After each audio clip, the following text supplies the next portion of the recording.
Hello, ce que je vais vous raconter mérite bien une cavalcade. Voilà. Je vais tenter de vous expliquer, sinon en une vidéo, au moins en 2 vidéos, une théorie que j'ai élaborée depuis très longtemps et qui est arrivée quasi à sa conclusion. C'est à propos de l'espace-temps, de la vitesse et de l'immobilité absolue. Ça a commencé comme ceci. En fait, j'ai écrit tout cela dans un article très condensé sur mon blog, ou d'Overblog, mais je vais tenter de l'expliquer comme cela, comme je l'explique de temps en temps à la terrasse d'un café lorsque je suis avec un ami. J'étais en classe et l'on expliquait le parallélisme de 2 droites avec le signe infini, vous savez, le 8 couché, et aussi à côté des lignes parallèles, le professeur expliquait les lignes croisées avec le point d'intersection ici. Et moi, immédiatement, j'ai imaginé avec mes 2 mains qui prenaient les droites obliques et qui les redressaient en voyant le point d'intersection grimper, mais dans mon imagination, je ne voyais pas le moment où le point d'intersection cesserait pour que les 2 lignes deviennent parallèles. Je n'arrivais pas à l'imaginer, donc je trouvais cela impossible. Je lève le bras, je demande au professeur quand le point d'intersection s'en va, à partir du moment où on redresse les droites. Naturellement, le point d'intersection, c'est une chose imaginaire, mais on peut imaginer que ce point d'intersection est suivi par une particule, par exemple.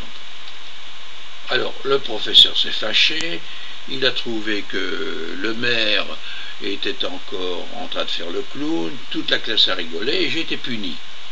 Mais cela m'a servi de base par la suite à le début d'une bande dessinée que je n'ai jamais achevée quand j'étais plus jeune, où il s'agissait d'un joueur de guitare qui rencontrait un extraterrestre avec un certain pouvoir qui lui disait: mais vous voyez, votre guitare, lorsqu'elle joue un son, cela a une puissance sur la matière. Regardez, disait-il, l'extraterrestre. Voici une bille. Je la lance en l'air, je la maintiens dans l'espace, dans l'air, et avec le son de la guitare, faites le son, l'artiste faisait un son de guitare, puis la puissance de ma pensée, je commence à faire tourner la bille à une vitesse de plus en plus grande, jusqu'à ce qu'elle atteigne la vitesse infinie. Et l'extraterrestre disait: regardez, cette bille, en atteignant la vitesse infinie, elle occupe tous les points de l'espace en même temps, tout en tournant. Donc, j'ai créé un anneau avec la bille du départ. Et donc, je me suis dit, tiens, après ça, bon, j'ai fait une planche, puis j'ai arrêté. Mais ma réflexion a continué pendant des années et des années, jusqu'à ce que je me dise à un moment donné, oui, mais à la place de cette bille qui tourne à une vitesse infinie et qui crée un anneau, puisque au moment où elle atteint la vitesse infinie, elle occupe tous les espaces. Je crée donc une particule qui s'étend, qui grossit en quelque sorte, comme une sorte de Big Bang, à une vitesse tout de suite infinie. Et s'expansant en quelque sorte à une vitesse infinie, elle occupe dans cette sphère tous les espaces en même temps. Donc cette vitesse infinie, concluais-je, correspond à une immobilité absolue, puisque cette particule, en atteignant la vitesse infinie, s'est figée à tous les endroits en même temps et à l'infini. Et je me disais, jusqu'à ce que j'en connaisse un peu plus, je me disais, tiens, l'espace dans lequel nous vivons est peut-être cette sorte d'immobilité absolue, puisque quand je prends une boîte d'allumettes ou bien un récipient quelconque, j'enferme de l'espace, je le déplace, mais l'espace est resté là. Et dernièrement, je me suis dit, tiens, comme nous sommes constitués d'espace aussi, puisque nos particules, nous sommes constitués, nous, êtres humains, de plus d'espace que de particules. Et je me disais, mais quand nous bougeons, et puis comme nous bougeons dans l'espace avec la Terre, est-ce que cet espace nous accompagne ou pas? Est-ce que nous traversons cet espace en quelque sorte? Est-ce que l'espace entre nos particules corporelles, infinitésimales, atomiques, est-ce que cet espace s'évade pour laisser place à d'autres espaces?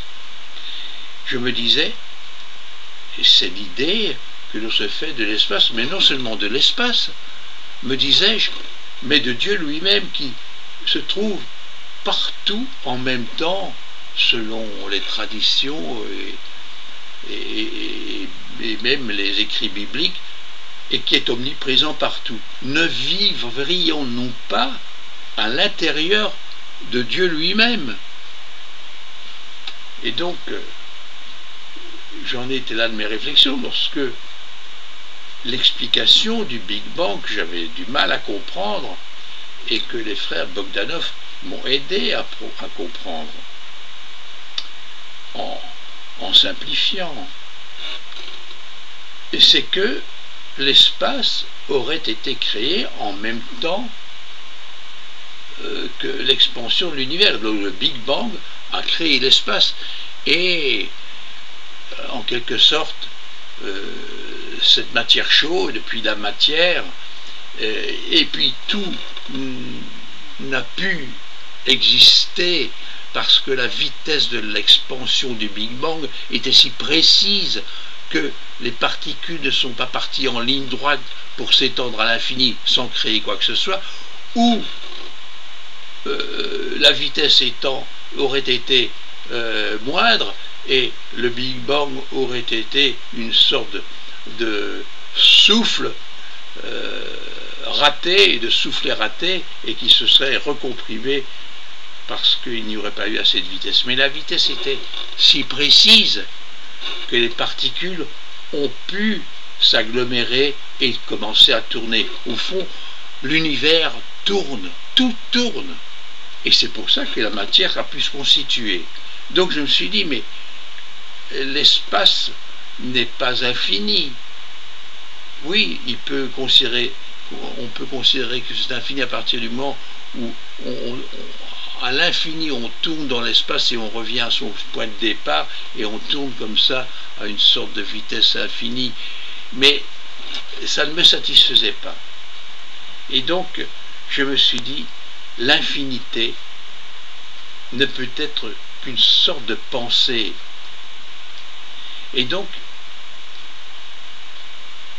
j'essaierai maintenant d'en terminer, parce que une partie d'un rituel rosicrucien, et je ne dévoile rien en disant les premières phrases, débutait comme cela. Dieu a toujours existé, car le néant ne peut donner naissance à quelque chose.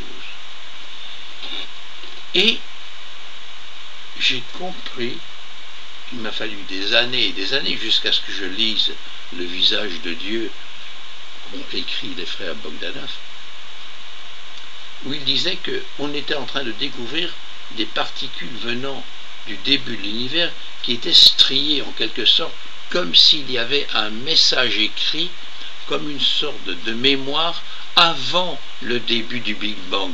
Donc une sorte d'univers figé dans l'attente. Qu'est-ce que serait une sorte d'univers figé dans l'attente, si ce n'est qu'une pensée? Et il décrivait cela comme étant une sorte de DVD qui est complètement figé et qui ne prend vie que quand on le met dans un lecteur. Et à ce moment-là, l'univers du DVD se dévoile. Donc, je me suis dit, tiens, voici la réponse que je cherchais. Le néant ne peut exister parce que nous, on imagine le néant comme une sorte d'espace noir où il n'y a rien. Non, s'il y a le néant, il n'y a rien. Ce n'est même pas d'espace, il n'y a rien. Mais le néant ne peut donner naissance à quelque chose, ne serait-ce que Dieu. Donc Dieu a toujours existé, ou disons l'idée de cette pensée créatrice qui nous est inconnue puisqu'il est infini alors que nous sommes finis. Nous, c'est la matière que cette pensée a créée et qui est en quelque sorte la réflexion, la matérialisation, la manifestation d'une pensée. Alors pourquoi, comment est-ce que brusquement cette pensée créatrice, cette énergie créatrice a brusquement explosé pour donner naissance à la matière? Voilà, tout ça demande de profonde réflexion et de profonde méditation. Voilà, j'espère que je n'ai pas été trop long. Il y a de quoi réfléchir. Au revoir.